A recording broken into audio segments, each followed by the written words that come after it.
साधु महाराज, आपके कहने पर हम उसको जेल में तो डाल देंगे, लेकिन कल फिर सेना का वो नेतृत्व कौन करेगा? ये बोले कि मैं करूँगा। आज तक आपने लड़ाई कभी देखी नहीं, सुना नहीं आपने क्या होता है, कैसे होता है, आप कैसे लीड करेंगे? बोले कि मैं बता रहा हूँ ना, मैं करूँगा। आप जाइए और जाकर उस सेनापति को बोलिए कि मर्जी उसकी है, अगर वो जाना चाहे तो जाए, नहीं जाना चाहे तो नहीं जाए, लेकिन लड़ाई होगी और ज़रूर होगी, और उसका सेनापतित्व मैं करूँगा। अब महाराज के पास दूसरा कोई ऑप्शन तो था नहीं, क्योंकि जो सेनापति था वो तो पहले ही हथियार डाल चुका था। ये गए और जाकर के बोले कि देखो ऐसी ऐसी बात है, हम लड़ाई तो करेंगे। बिकॉज देखो, हारना नहीं चाहते थे ये महाराज जो थे, ये हार नहीं मानना चाह रहे थे पहले ही, बिना लड़े। बिकॉज लड़ने के बाद आप अगर हारते हो तो अलग बात होती है, लेकिन बिना लड़े हार मान लेना बहुत बहुत ही, अपने आप को जवाब देना मुश्किल हो जाता है। अपनी आंखों में, अपनी नज़रों के सामने आप गिर जाते हैं। तो फिर इन्होंने कहा कि चलो ठीक है, करके देख लेते हैं। वही बात हुई, अगले अगले दिन सब लोग फिर कूच की तैयारी किए। सेना भी आधी डरी हुई, आधी सहमी हुई, बस किसी तरीके से, अब चूँकि हुक्म है तो जाना है तो जाना है।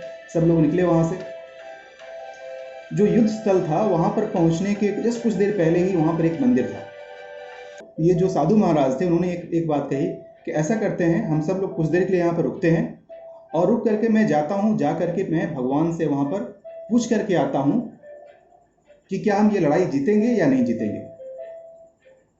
लोग बोले चलिए ठीक है, जाइए पूछ लीजिए। पहले तो लोगों को लगा क्या मजाक कर रहे हैं, भगवान कैसे बताएंगे, वहाँ तो मूर्ति बैठी हुई है, मूर्ति कैसे बताएगी कि जीतेंगे कि नहीं जीतेंगे। इन्होंने बताया कि नहीं, मैंने तप से, तपस्या से इस काबिल अपने आप को बना लिया है कि मैं भगवान से कनेक्ट कर सकता हूँ। और उतना ही नहीं, ये ऐसा है जो आप खुद देख सकते हैं।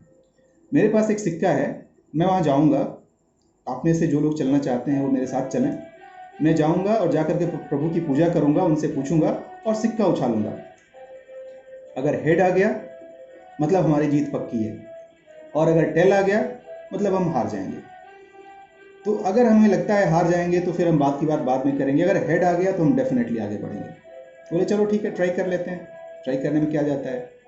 ये गए वहाँ पर, जाने के बाद से मंदिर के अंदर गए, भगवान को प्रणाम किया, और प्रणाम करके बोले कि प्रभु आपसे कुछ छुपा हुआ है नहीं, आपको पता है कि हम अभी किस दुविधा में हैं, किस सिचुएशन में हैं। अब इस सिचुएशन में बस आपसे एक बस छोटी सी एक हिंट चाहिए कि आप हमें बता दें कि हम जीतने वाले हैं कि नहीं जीतने वाले हैं। और ये देखने के लिए हमारे साथ जो लोग आए हुए हैं, इनके सामने मैं एक सिक्का उछालूंगा, अगर हम जीतने वाले होंगे तो इसमें हेड आएगा, अगर हम हारने वाले होंगे तो इसमें टेल आएगा। तो आप बस आशीर्वाद दीजिए कि क्या हो सकता है। ऐसा बोल करके उन्होंने सिक्का हवा में उछाला, और उछाल करके देखा नीचे तो हेड आया हुआ था। अब जितने लोग वहाँ पर खड़े थे सबके अंदर खुशी की लहर दौड़ गई, वाह क्या बात है, हम तो जीतने वाले हैं। ये भी चला, या हम तो जीतने वाले हैं, हम तो जीतने वाले हैं। और खुशी के मारे ये जब ऋषि मुनि, जब ये जो थे साधु महात्मा, ये चिल्लाने लगे तो साथ में जितने लोग आए हुए थे वो भी चिल्लाने लगे, और हाहाकार हो गया। और सेना जो सामने खड़ी थी सबको पहले ही पता चल गया कि हम तो जीतने वाले हैं, हम तो जीतने वाले हैं। और उस उद्घोष के साथ पूरी आवाज़ मतलब उस ब्रह्मांड में फैल गई। कुछ दूरी पर जब दूसरी सेना, जो दुश्मन की सेना वहाँ पे खड़ी थी, उनको लगा कि ये कमाल है भाई, ये इतनी छोटी सेना की टुकड़ी के साथ ये लोग आ रहे हैं और ये घोष करते हुए आ रहे हैं कि हम जीतने वाले हैं, ऐसी कौन सी बात हो गई। खैर कोई बात नहीं, अब इस उम्मीद के साथ कि भाई अब हमें तो कोई हरा नहीं सकता। क्यों नहीं हरा सकता? क्योंकि भगवान का आशीर्वाद तो हमें मिल चुका है। भगवान ने ऑलरेडी कह दिया कि जा बच्चा तू जीतेगा। अब इस उम्मीद के साथ वो लोग युद्ध मैदान में गए। वहाँ पर फोर्स बहुत ज़्यादा सेना थी, बड़ी सेना थी। दो बातें हुई, एक तो कि इनके अंदर वो जोश आ गया कि हम जीतने वाले हैं, और दूसरा जब सामने वाली सेना सुनी कि ओ माय गॉड, इतने छोटे होते हुए इनके अंदर इतना विश्वास, ऐसी क्या बात हो गई। तो इनके आत्मविश्वास को देख करके कहीं ना कहीं उनका आत्मविश्वास थोड़ा सा डगमगा गया। तो फिर इस उम्मीद के साथ, इस जोश के साथ ये लोग गए, और ये इनको पता था कि हम जीत चुके हैं, सिर्फ वो बस आगे सामने आना बाकी है कि हम जीते हैं या नहीं, वो डिक्लेयर होना बाकी है, अदरवाइज हम जीत चुके हैं। लड़ाई होते रही, करीब 7-8 दिनों तक लड़ाई हुई, और लड़ाई के बाद परिणाम क्या आया? जी हाँ, छोटा राज्य जिसके पास कम सैनिक थे, ये विजय हुए। अब कोई ऑफकोर्स खुशी की बात थी, सब लोग काफ़ी खुश हुए, बट ये खुशी उतनी ज़्यादा नहीं थी जितनी पहले मिली थी। क्यों? कि इनको पता था कि ये जीतने वाले हैं। चलो कोई बात नहीं, ठीक है। फिर वहाँ से खुशी मनाते हुए वापस लौटे लोग उसी रास्ते से। जब उस रास्ते से वापस लौट रहे थे तो वहाँ पर फिर वही पुराना वाला मंदिर आया। जब मंदिर आया तो जो साथ में लोग गए थे बोले कि देखिए भगवान ने हमको जिताया है ना, हमें चल करके उनको थैंक यू बोलना चाहिए। तो ये बोले कि चलिए ठीक है, बट क्या थैंक यू बोलेंगे, कैसे बोलेंगे? ये बोले कि अरे आप ही तो थे ना हमारे साथ में, आपने उनसे प्रार्थना की, भगवान ने हमको आशीर्वाद दिया और उनके आशीर्वाद की वजह से हम लोग जीते हैं। तब पंडित जी ने कहा, जब ये जो संत थे इन्होंने कहा, एक बात बताओ कि क्या बात हुई थी? कि हाँ, आपने आशीर्वाद लिया था, आपने टॉस किया, कॉइन उछाला, कॉइन उछलने के बाद उसमें हेड आया था, हेड का मतलब था जीतना, इसलिए हम लोग जीत गए। उन्होंने बोले चलो ठीक है, अब देखो तुम वो कॉइन मेरे पास। और उन्होंने उस कॉइन को दिखाया। जी हाँ, शोले फिल्म वाली बात थी। शोले में था ना, हेड और टेल दोनों तरफ हेड ही है। ये वही वैसा सिक्का था जिसकी दोनों तरफ हेड ही था, यानी कि उसमें हेड तो आना ही आना था। इन्होंने क्या किया कि जाकर के वहाँ वो सिक्का उछाला और उसमें हेड आना था, और हेड का मतलब जीतना। यानी कि इन्होंने इस विज़न को ट्रांसफ़र कर दिया उन सारे सैनिकों में, उस पूरी सेना में, उन सारे लोगों में जो मन से हार गए थे कि मैं नहीं जीत सकता हूँ। सिर्फ उन्होंने भगवान का नाम लेकर के एक विज़न ट्रांसफ़र कर दिया कि डेफिनेटली हम जीतने ही वाले हैं, हम जीतेंगे, हम ज़रूर जीतेंगे। बस, दिस वॉज द मैजिक। यानी कि आपका दिमाग, वो दिमाग जो बैठा हुआ था सैनिकों का, जो बोल रहा था कि नहीं हम नहीं जीत पाएंगे, नहीं जीत पाएंगे, बड़ी सेना है, बड़ी सेना है, उसको सिर्फ एक पुश मिल गया कि हम डेफिनेटली जीतेंगे। और बस इस आशीर्वाद के साथ वो वहाँ पर युद्ध में गए और कहानी आपके सामने है। जी हाँ दोस्तों, कहने को आपको ये कहानी लग सकता है, कहने को आपको ये लग सकता है कि शायद कोई बनाई हुई बात होगी, हो सकता है एग्जैक्टली ऐसा ना ही हुआ हो, लेकिन एक चीज़ तो पक्की बात है कि आपके सोचने से, आपके मन में ठान लेने से बहुत सारी ऐसी चीज़ें हो जाती हैं जो कि असंभव हैं। मैं भी बताऊंगा तो आपको लगेगा। आज हमारे जनरेशन में हवाई जहाज़ एक बहुत ही कॉमन चीज़ है। हम सब कोई जानते हैं कि एयर ट्रेवल होता है, लोग एक जगह से दूसरी जगह काफ़ी आसानी से चले जाते हैं। इंसान पंछी बन गया है। याद कीजिए वो समय अप्रॉक्सीमेटली 1900, जिस दौरान राइट ब्रदर्स ने ये कल्पना की होगी कि हमें इंसान को हवा में उड़ाना है पंछी की तरह। राइट ब्रदर्स जो इन्वेंटर थे एरोप्लेन के, इन्होंने एरोप्लेन की शुरुआत की, जो उसको बनाए। और जब उन्होंने इसकी कल्पना की तो लोग हंसने लगे उनके ऊपर, क्या पागल इंसान है, इंसान भी कहीं पक्षी की तरह हवा में उड़ सकता है। और कितने प्रयास किए इन लोगों ने। ऑफकोर्स पहला, दूसरा, तीसरा प्रयास इनका सफल नहीं हुआ था। बहुत सारे प्रयास किए, करते करते करते कितनी बार कोशिश की इन्होंने, कितनी बार गिरे, कितनी बार अपना हाथ पैर तोड़वाए ये लोग, लेकिन इनके मन में यकीन था कि नहीं, हम ये कर सकते हैं। और इस उम्मीद के साथ वो लगे रहे, करते रहे। और आज इतिहास आपके सामने है। आज हम और आप उनको जनरल नॉलेज में याद करते हैं कि एरोप्लेन के आविष्कारक कौन है। दोस्तों, ये क्यों संभव हो पाया? सबसे पहले बात कहाँ से आती है? बात आती है सोच से। सबसे पहले हम दिमाग में यहाँ जीतते हैं। अगर आपने यहाँ सोच लिया कि yes I can do this, yes I can do this. हमारे सामने इतने सारे एग्जाम्पल्स हैं, इतने हमारे सामने डायमंड्स हैं, हमारे पास इतने सुपर लीडर्स हैं जो सब कोई अचीव कर रहे हैं। हर रोज़ हम उनका चेक देख रहे हैं, किसी का 3 लाख, किसी का 4 लाख, किसी का 5 लाख, किसी का 6 लाख। हम देखते हैं, खुश होते हैं, तालियां बजाते हैं। क्या वो कर सकते हैं और हम नहीं? उन्होंने ऐसी क्या खास बात कर दी कि वो कर पाए और हम नहीं कर पा रहे? मुझे लगता है कि कहीं ना कहीं इस सोच का अंतर है। हम देख तो रहे हैं, लेकिन इस यकीन पर यकीन नहीं कर पा रहे हैं कि हम भी ये कर सकते हैं। जिस दिन आपके अंदर ये यकीन आ जाएगी ना, जिस दिन आप अपने ड्रीम बोर्ड पर आप खुद यकीन करना शुरू कर देंगे, विश्वास कर लेंगे कि जो मैंने अपने लिए टारगेट सेट किया है वो मुझे मिलेगा और पक्का मिलेगा।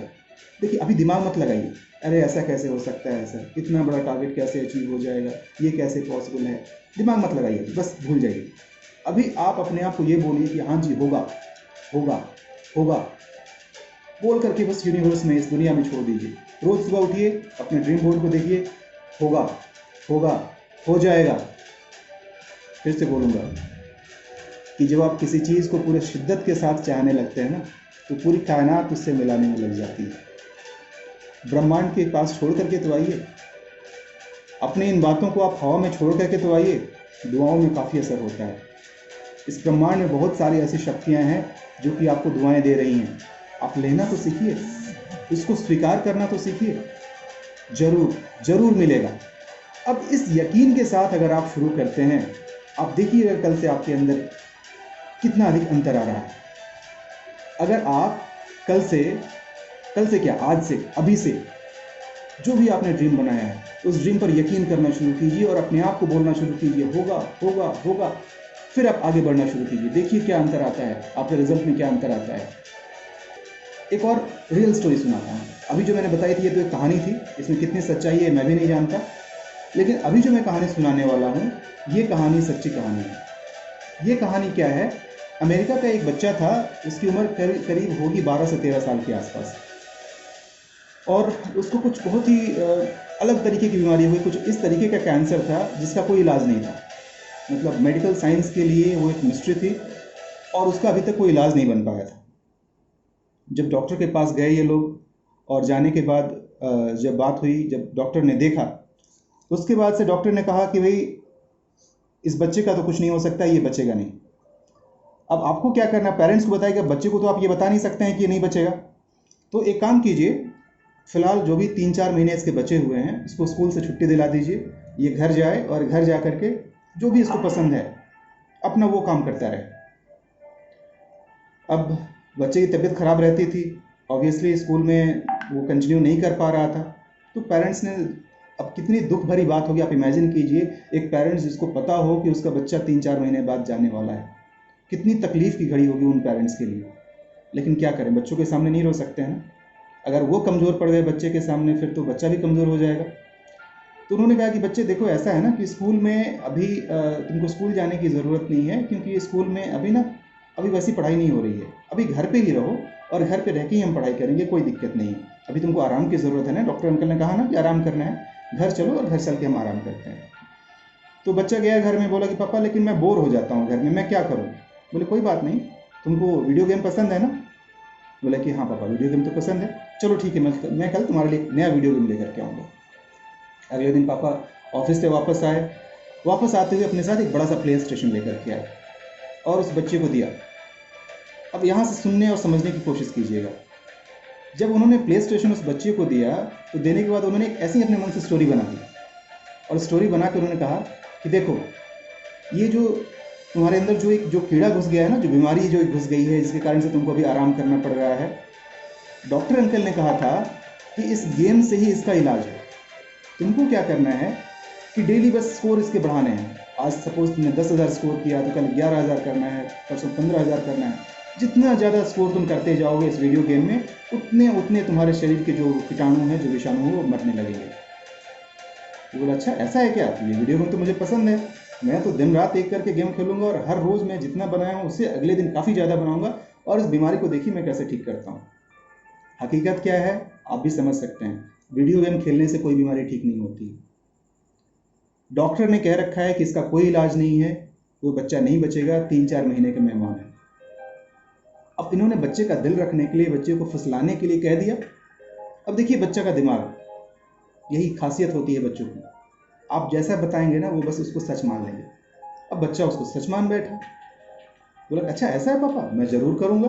और अगले दिन से बस लग गया वीडियो गेम खेलने में, आज इतना स्कोर कल उतना स्कोर। पापा जैसे ही ऑफिस से आते, पापा पापा पता है आज मैंने इतना स्कोर किया, ये आज मैंने इतना स्कोर किया। और ऐसे करते करते वो देख रहे हैं कि महीना निकल गया और तबीयत जो खराब होनी थी वो खराब तो नहीं हुई, बल्कि थोड़ा सा इंप्रूवमेंट नज़र आ रहा है। इनको भी आश्चर्य हुआ, ये रेगुलर चेकअप के लिए डॉक्टर के पास लेके गए। डॉक्टर जब देख रहे हैं उनको आश्चर्य लग रहा है कि ये कमाल हो गया भाई, अब तक तो एज पर मेडिकल साइंस इसको डिटोरिएट होते होते होते इस स्टेज पर आना चाहिए था, ये तो स्टेबल है और ज़्यादा कहीं इम्प्रूव ही हो रहा है। अब इन्होंने पूछा बच्चे से, उनके पापा से कि आखिर ऐसा क्या दे रहे हैं आप, खाने में क्या दे रहे हैं, ऐसा क्या कर रहा है, आप ज़रा रूटीन के बारे में बताइए। इन्होंने कहा कि कुछ नहीं, बस ऐसी ऐसी बात हुई है, मैं ऐसे ही मजाक मजाक में इसको बोल दिया कि वीडियो गेम में खेलो और ऐसा होता है।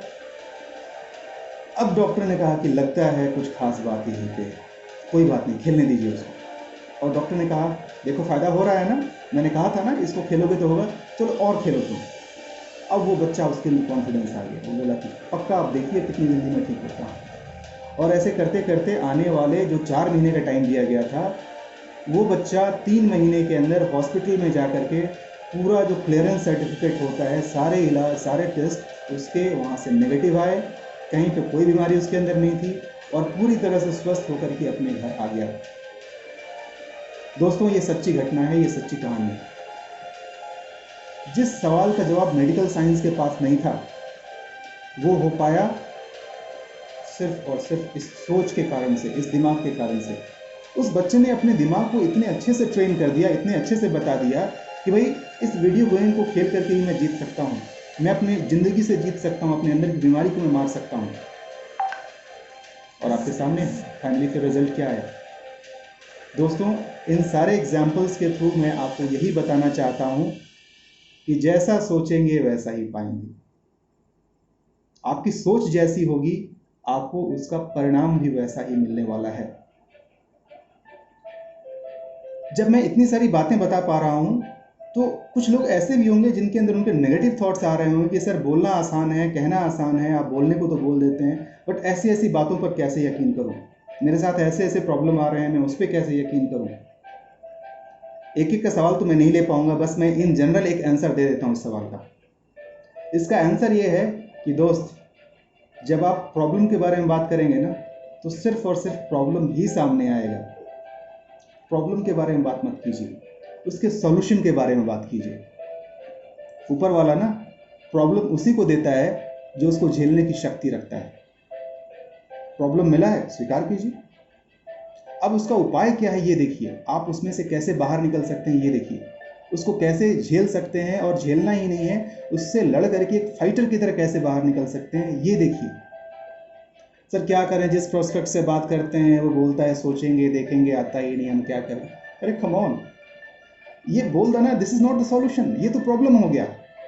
सॉल्यूशन आप ढूंढिए ना, और सबका सॉल्यूशन अलग होता है। आप अगर मुझसे पूछेंगे तो मेरा सॉल्यूशन अलग होगा। वो सॉल्यूशन जरूरी नहीं कि आपके लिए काम कर जाए। आपको कुछ वैसा सॉल्यूशन ढूंढना है जो आपके लिए हो, जो आपने बनाया हो, खुद के लिए बनाया हो, उस पर काम कीजिए। आज आप क्या हैं इससे कोई फर्क नहीं पड़ता है, कल को आप क्या होने वाले हैं वो इंपॉर्टेंट है। कहते हैं ना कि आपका जन्म कहाँ हुआ, आपकी पैदाइश वो आपकी कंट्रोल में नहीं है। यानी कि अगर आप गरीब पैदा हुए हैं वो आपके कंट्रोल में नहीं है, लेकिन अगर आप गरीब मरते हैं then you are a criminal. फिर उसके लिए हकदार उसके जो दोषी हैं वो आप खुद हैं और कोई नहीं है। तो इस उम्मीद के साथ इस सेशन को विराम देने से पहले मैं एक छोटी सी कविता पढ़ना चाहूँगा आप सबके लिए, जो मुझे मिला है और मुझे काफ़ी अच्छी लगी ये कविता, मैं आपके लिए पढ़ूंगा। ये कविता लिखी है श्री रितेश गोयल साहब ने। मैं पढ़ के बताता हूँ आपको। जीतूंगा मैं, ये खुद से वादा करो। जीतूंगा मैं, ये खुद से वादा करो। जितना सोचते हो कोशिश उससे ज़्यादा करो।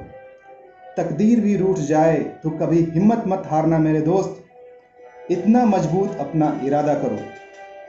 चेहरे की हंसी से हर गम को भुला दो। चेहरे की हंसी से हर गम को भुला दो। कम बोलो पर सब कुछ बता दो। खुद न रूठो पर सबको हंसा दो। यही राज है जिंदगी का, जियो और जीना सिखा दो। असली हिम्मत वाले तो वो होते हैं जिनका दिल टूटा है फिर भी मुस्कुराते हैं। याद रखना एक बात, सफलता एक दिन में नहीं मिलती, पर ठान लो तो एक दिन जरूर मिल जाती है। धन्यवाद।